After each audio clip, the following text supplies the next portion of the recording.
नमस्कार, मैं हूं माही सिंह और आप देख रहे हैं नेक्स्ट 9 न्यूज। आज बात करने वाले हैं उत्तर प्रदेश की सियासत को लेकर। जी हां, उत्तर प्रदेश में समाजवादी पार्टी के राष्ट्रीय अध्यक्ष अखिलेश यादव ने एक बार फिर भाजपा सरकार पर हमला बोला है। उन्होंने कहा है कि भाजपा सरकार कानून व्यवस्था सुधारने और महिला अपराध रोकने के बजाय राजनीतिक विरोधियों को झूठे मामलों में फंसाने और बदनाम करने के लिए षड्यंत्र रच रही है। जी हां, आपको बताएं, लखनऊ समेत उन्होंने कहा कि पूरे प्रदेश में हत्या, लूट, बलात्कार की घटनाएं बढ़ती जा रही हैं और वहीं कानून व्यवस्था को लेकर सरकार के जो सारे दावे हैं वो पूरे झूठे हैं। अपराधियों का कानून से कोई डर नहीं है। प्रदेश के हर जिले में आपराधिक घटनाएं हो रही हैं। अखिलेश ने मंगलवार को जारी बयान में कहा कि भाजपा सरकार में असली अपराधियों के खिलाफ सख्त कार्रवाई नहीं होती है।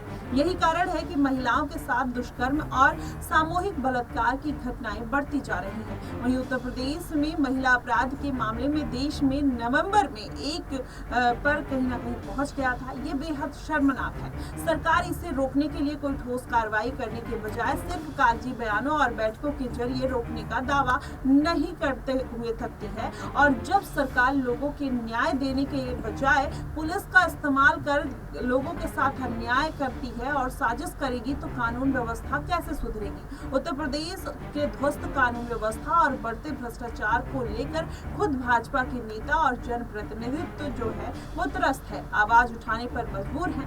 आगरा के एक भाजपा विधायक ने पुलिस पर तमाम तरीके के आरोप लगाते हुए कहा कि जो चिट्ठी लिखी थी सार्वजनिक है। सच्चाई ये है कि भाजपा सरकार सत्ता का दुरुपयोग कर रही है। पुलिस का प्रयोग राजनीतिक विरोधियों और गरीबों को डराने के लिए किया जा रहा है। वहीं निर्दोषों को झूठे मामले में फंसाकर परेशान और अपमानित किया जाता है और आपराधिक मामलों में लिप्त आपराधिक घटनाओं को अंजाम देकर बच निकलते हैं। इस तरीके का बयान कहीं ना कहीं अब भारतीय जनता पार्टी की मुश्किलें बढ़ाता हुआ नजर आ रहा है। और ऐसे में उपचुनाव है 10 सीटों पर। योगी आदित्यनाथ का इन तरीके से इन मामलों में फंसना कहीं ना कहीं कहा यह जा रहा है कि योगी आदित्यनाथ की मुश्किलें इस बार के उपचुनाव में भी कम होने वाली नहीं है। भारतीय जनता पार्टी जो 400 पार के नारे को लगाती हुई नजर आई थी, कहीं ना कहीं वो बस मात्र 240 सीटों पर सिमट गई और इस बार उपचुनाव को लेकर भी कहीं ना कहीं वही माहौल बनता हुआ नजर आ रहा है। माना यह जा रहा है कि योगी आदित्यनाथ की मुश्किलें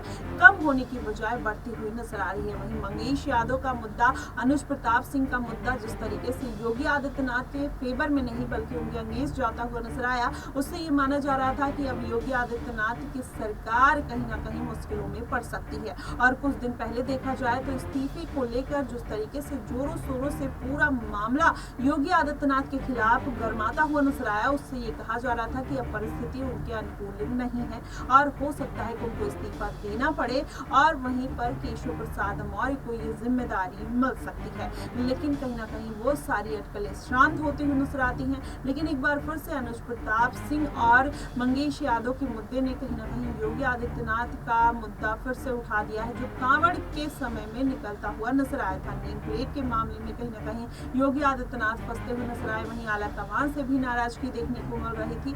अब कहीं ना कहीं उनकी मुश्किलें फिर से बढ़ती हुई नजर आ रही हैं। और सुल्तानपुर जो मिल्कीपुर और कटहरी से सटा हुआ क्षेत्र है, वहां पर जिस तरीके से ये पूरा मामला निकल कर आ रहा है और वो योगी आदित्यनाथ के इर्द गिर्द घूमता हुआ नजर आ रहा है, उससे ये माना जा रहा है कि मुश्किलें कम नहीं बल्कि बढ़ रही हैं। देखना यह होगा कि इस एनकाउंटर का असर योगी आदित्यनाथ के ऊपर कितना पड़ता हुआ नजर आएगा या अखिलेश यादव जो दावा करते हुए नजर आ रहे हैं उसका असर जनता पर कितना पड़ता हुआ नजर आएगा, ये देखना कहीं ना कहीं बेहद अहम होगा। फिलहाल इन मुद्दों को लेकर आपको क्या कुछ लगता है, आप हमें कमेंट बॉक्स में जरूर बताइएगा। फिलहाल के लिए बस इतना ही। देश और दुनिया की तमाम खबरों के लिए हमारे साथ बने रहिएगा। नेक्स्ट